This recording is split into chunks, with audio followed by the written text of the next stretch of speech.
আজকে আমি কলেজে চুল কাটতে গেলাম। কেনই বা কলেজে চুল কাটতে এলাম তো বলি চলো। হ্যালো এভরিওয়ান, আমি কুতুব। কেমন আছো সবাই? আশা করছি সব ভালোই আছো। হ্যাঁ, আজকে আবার এলাম একটা নতুন ব্লগ নিয়ে। আমি কয়েকদিন ধরেই ভাবছি যে চুল দাড়িটা কাটতে যাবো, কিন্তু টাইমটা হচ্ছে না। যাই হোক, ফাইনালি আজকে টাইম করে চলেই এলাম কলেজে চুল কাটতে। আরে না না, কলেজে চুল কাটতে আসিনি। এই দোকানটার নামই হলো কলেজের সেলুন। अच्छा ठीक है।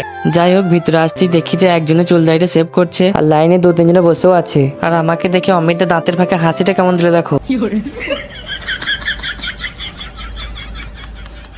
যাই হোক, অমিতদাকে জিজ্ঞেস করতেই অমিতদা বললো যে ভাই এখন একটু লেট হবে। আর এখানে যেহেতু গান হচ্ছিল তাই গান শুনতে শুনতে ওয়েট করতে লাগলাম। তো চলো আমার সাথে তোমরা একটু গানটা শুনতে থাকো।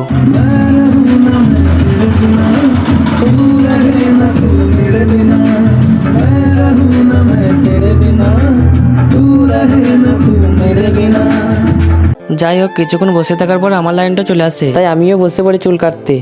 বলো কেমন কাটবো? তোমার হাতে কেটে দাও। এই জায়গাগুলো আমি ছোট করে দিচ্ছি আলাদা করে।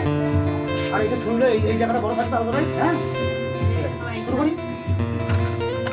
এরপর অমিতদা আমার চুলটাও কাটতে লাগে। আরে হ্যাঁ, অমিতদাকে চুল কাটতে আমার অনেকটাই ভালো লাগে, তাই তো বারবার অমিতদার দোকানেই আসি। যাই হোক, 1 ঘন্টার মধ্যে আমার চুল দাড়িটা কাটা হয়ে যায়। তাই আয়নার সামনে দাঁড়িয়ে দেখছিলাম যে আমাকে কেমন লাগছে। তো তোমরাই কমেন্টে বলো যে আমাকে কেমন লাগছে। আরে হ্যাঁ, এখানেই দেখা হয়ে যায় আমার দুটো ছোট ছোট ফ্যান ফলোয়ার্সের সাথে। তাই ওদেরকে বললাম ভাই একটু হাই করে দে। আর দেখো ওরা কত সুন্দর করে হাই করে দিল। তো তোমাদের যদি ব্লগটা ভালো লাগে তাহলে ফলো বা সাবস্ক্রাইব করে পাশে থাকবে। আর হ্যাঁ, লাইক কমেন্ট শেয়ার করতে কিন্তু ভুলবে না।